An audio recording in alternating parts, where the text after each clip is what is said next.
Hello friends, இன்னைக்கு நம்ம பார்க்க போறது 4th standard CBSE English book தான். இதுல பிரெய்லி அப்படிங்கிற லெசன் ஒரு எஸ்ஏ டைப்பான லெசன் பார்க்கலாமா? லாங் எகோ, ரொம்ப நாளைக்கு முன்னாடி, இன் பிரான்சில் a little boy named Louis Braille was playing outside his home. அதாவது லூயிஸ் பிராலின்னு ஒரு சின்ன பையன் வாஸ் பிளேயிங் பாஸ்ட் டென்னிஸ் டென்ஸ்ல போட்டிருக்காங்க. அதாவது விளையாடு கொண்டிருந்தான். அவுட் சைட் ஹிஸ் ஹோம்ஸ், அவனோட வீட்டுக்கு வெளியில. ஹி வாஸ் 3 years old, அவனுக்கு 3 வயது. ஹிஸ் ஃபாதர் ஏ பிளாக் ஸ்மித். பிளாக் ஸ்மித் அப்படின்னா இரும்பு கொள்ளர், கோல்டு ஸ்மித் அப்படின்னா பொற்கொள்ளர். அவர் ஒரு இரும்பு கொள்ளர். வாஸ் ஒர்க்கிங் நியர்பை, பக்கத்துல ஒர்க் பண்றாரு. Louis started playing with the tools around him. அரௌண்ட்னா சுத்தி இருக்கிற உபகரணங்கள்லாம் கிடக்கும் இல்லையா, அது கூட விளையாட ஆரம்பிச்சுட்டான்.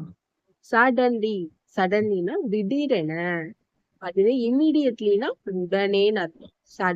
சடன்லி உடனே the sharp tools pierced his eye. pierced அப்படின்னா துளையிடுவது, காது. இயர் பியர்ஸ்னா காதை தொலைறாங்கன்னு அர்த்தம். அப்ப ஷார்ப் டூல் பியர்ஸ்ட் ஹிஸ் ஐ அப்படின்னா கண்ணை குத்தி துளை போட்டு விட்டது. He cried out in pain. பெயின்னா வலி, அந்த வலியில அவன் ரொம்ப அழுகுறான். cried. Within a few days, கொஞ்ச நாளிலேயே he became blind in one eye. ஒரு ஐல அவன் கண்ணு தெரியாம போயிடுச்சு. பிளைண்ட் அப்படின்னா கண்ணு தெரியாதவங்க பிளைண்ட்னு சொல்லுவாங்க. அதே காது கேட்க முடியாதவங்கள டெஃப், வாய் பேச முடியாதவங்கள டம். ஓகேவா? The other eye also got affected. அஃபெக்டட்னா பாதிப்படைஞ்சிட்டு. அதர் ஐ மற்றொரு ஐயும் பாதிப்படைஞ்சிட்டு. And he became totally blind. ஃபுல்லாவே பிளைண்ட் ஆயிட்டாங்க, கண்ணு தெரியாம போயிட்டு. Next, in 1819, Louis, who was 10 years old, 10 years old பையன் யாருன்னா லூயிஸ் got admission. எங்க அட்மிஷன் கிடைச்சிடுச்சு? எங்க? Royal institute for young blind person in பாரிஸ்ல கண்ணு தெரியாதவங்களுக்கே உள்ள இன்ஸ்டிடியூட்ல அவருக்கு அட்மிஷன் கிடைச்சிடுச்சு. He learned லெட்டர்ஸை கத்துக்கிறாரு by using wood, மரம், cloth, துணி, pin, குண்டூசி, arranged in pin cushions. pin cushionனா ஒரு பஞ்சு போல இதுல எல்லாத்தையும் குத்தி வச்சிருப்பாங்க. அதை தொட்டு பார்த்து நம்ம லெட்டர்ஸ்லாம் எப்படி இருக்குங்கிறத கத்துக்கணும். அரௌண்ட் திஸ் டைம், அந்த டைம்ல an army man named Captain Charles Barbier de la Serre had invented something called night writing. Charles Barbier அப்படிங்கிறவரு இன்வென்ட் பண்ணியிருக்காரு, அதாவது புதுசா ஒரு விஷயத்த கண்டுபிடிச்சிருக்காரு. இன்வென்டட் சம்திங், ஏதோ ஒரு விஷயம். கால்ட், அது என்ன சொல்றாங்கன்னா நைட் ரைட்டிங் அப்படின்னு சொல்றாங்க.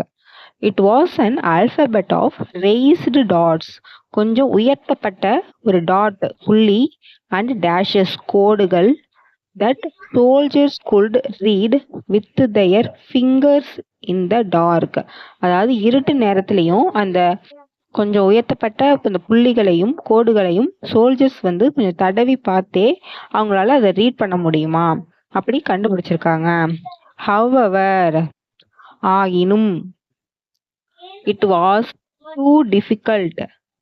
Howeverனா ஆயினும், இருந்த போதிலும், too difficult, இது ரொம்ப கடுமையா கஷ்டமான இதா இருந்துச்சு. therefore, எனவே, not a success, ஒரு சக்சஸான இதா வரல. பட் லூயிஸ், ஆனா லூயிஸ் now a teenager, இப்போ ஒரு டீனேஜ் பையனா இருக்கான். became interested in it, அதில் அவளுக்கு ரொம்ப ஆர்வம் அதிகமா இருக்கு. and simplified it, அதை ரொம்ப சிம்பிளாவும் பண்றாங்க.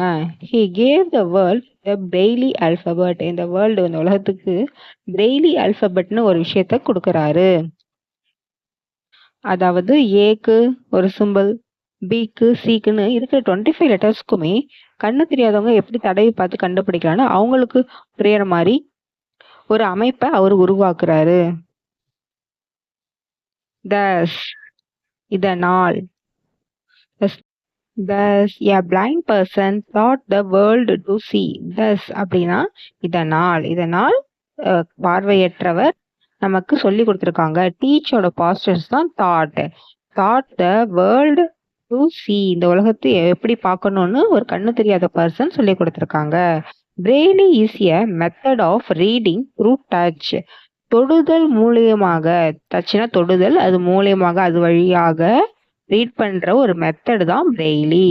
As you can see in the figure, இதுக்கு முன்னாடி ஒரு பிக்சர் பார்த்தோம் இல்லையா, அந்த ஃபிகரில் பார்க்கும்படியாக there is one braille symbol for each of the 26 symbols, அதாவது letters of the English alphabet. 26 alphabet இருக்கு இல்லையா, அது ஒவ்வொன்றுத்துக்கும் ஒவ்வொரு பிரெய்லி சிம்பிள் இருக்குது. ஒவ்வொன்றுத்துக்கும் for each of the 26 letter அப்படின்னா ஒவ்வொன்றுத்துக்கும் இருக்குது.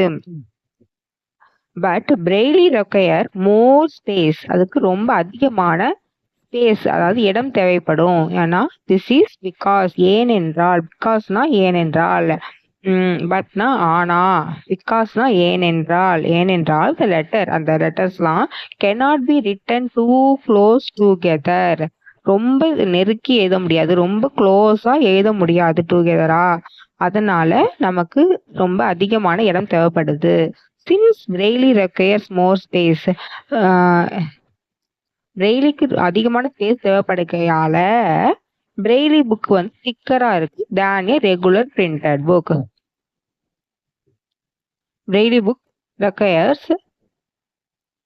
is thicker than a regular printed book.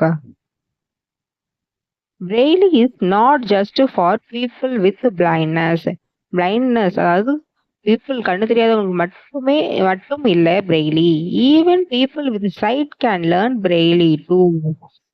நம்ம கண் பார்வை இருக்கவங்க கூட அதை லேர்ன் பண்ணிக்கலாம், கத்துக்கலாம். Then they can write small poems and stories in Braille. அதனால அவங்களோட படைப்புகள் கண்ணு தெரியாதவங்களுக்கும் போய் சேரணும் அப்படின்னு ஆசைப்பட்டா அவங்களும் சின்ன போயம், ஸ்டோரிஸ் எல்லாம் பிரெய்லி லாங்குவேஜ்ல எழுதலாம். அதை கண்ணு தெரியாதவங்க படிப்பாங்கன்னு சொல்றாங்க. அது ஒரு ரிட்டன் லாங்குவேஜ் மாதிரியே ஆயிடுச்சு. Thank you friends. என்ன ஃபீட்பேக்னாலும் சொல்லுங்க. Support, subscribe and share. Thank you.